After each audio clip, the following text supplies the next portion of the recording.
few weeks ago, I was discussing the specter of falling prices, and specifically, how it's something we shouldn't worry about. Now, the discussion was centered around why we shouldn't fear deflation in general. It's not necessarily a bad thing, and there are very good reasons to believe that it's a good thing, especially in bad economic times. But I highly doubt that that discussion is going to be relevant at all in the coming year. Why? Because I expect we're going to see prices increase, not decrease. Now, the reason is simple. We're printing money like mad. In the long run, the rate of monetary growth is what determines the level of prices and inflation. Now, there is a delay. It takes about 3 years for monetary injections to have their strongest impacts on consumer prices. So, for us to figure out what's going to happen during 2009, we should look at what happened to money during 2006. Now, before we do that, let's figure out what we mean by money. Currently, there are 3 major ways we can measure money. The first is what we call the monetary base. Now, this is the sum of all currency in circulation, that's dollar bills you're carrying in your wallet, and all reserves held by banks. That's the dollar bills they have there in the vault. Generally, this isn't a very good measure of money. Now, a good example as to why comes from recent events. In the past few months, the monetary base has increased substantially.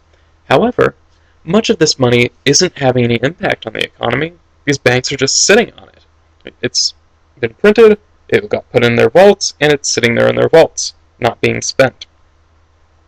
Now, I don't expect this to last. As the business climate gets all sorted out, one of 2 things is going to happen. Either the Federal Reserve is going to intervene and take this money back out of the vaults,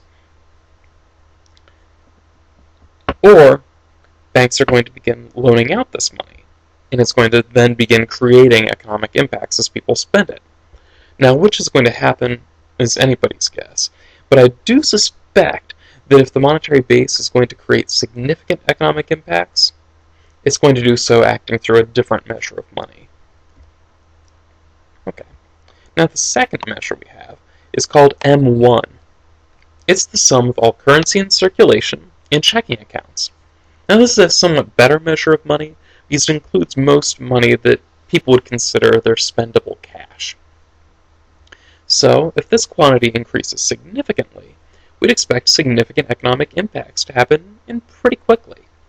Generally, the maximum impact on prices from an increase in this type of money happens after about 2 years. However, this type of money is still not a particularly good predictor for prices. Now, the third measure is called M2. It includes everything in M1, plus savings accounts and small time deposits. You can think of something like a certificate of deposit that you would buy as an individual. Now, this money tends to be a little bit slower moving. After all, I don't tap into my savings account every time I'm going to go spend money, and it takes some time for certificates of deposits to mature. So it's a bit slower moving, and takes about 3 years or so to have a maximum impact on prices. But once you account for that, it is a much better predictor than M1 is. So, now for us to get a good idea of what's going to happen with prices over the course of this year, 2009, we should look at what M2 did 3 years ago. During 2006, M2 increased by about 5.4%. Now, historically, this implies that there's about a 9% chance of deflation, and we'll have an inflation rate somewhere around 3.25%. Naturally, there's a range around that. On average, 3.25%. Now, in contrast, during 2005, M2 increased by only 4% instead of 5.4%. So, in 2008, the odds of deflation were higher, something around 12%. The average rate of inflation we would have expected was lower, something like 2.75%. So, to put it simply, we had a much higher chance of deflation in 2008 than we do in 2009. The rate of inflation we expected was also lower in 2008 than it will be coming in 2009. And now let's remember, the deflation we got during 2008 was actually very, very small. If we measure from December 2007 to December 2008, that'd be over the course of the year for 2008, prices barely moved at all. They did not rise, they did not drop. Okay. Now, what really worries me right now is that I'm looking at what monetary policy is doing at the moment. Now, during 2008, M2 increased by about 10%. That's huge. It's a very large number. That tends to imply that 3 years later we should expect an inflation rate around 6%, much higher than we're used to. So, in 2011, look for high inflation, something around 6%. Now, one point that is worth mentioning here.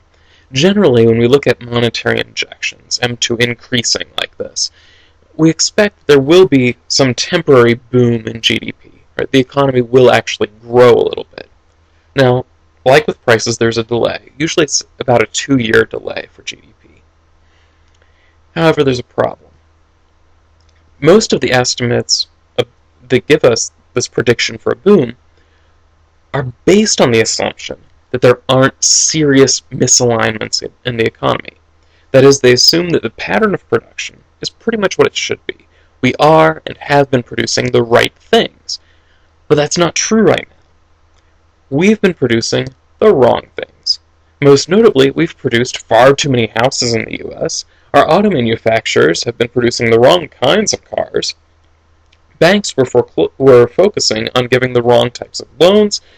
This means the economy has to realign itself. We have to get into producing things that we are good at producing and that the world needs. These are things like capital machinery, computers, semiconductors, and so on.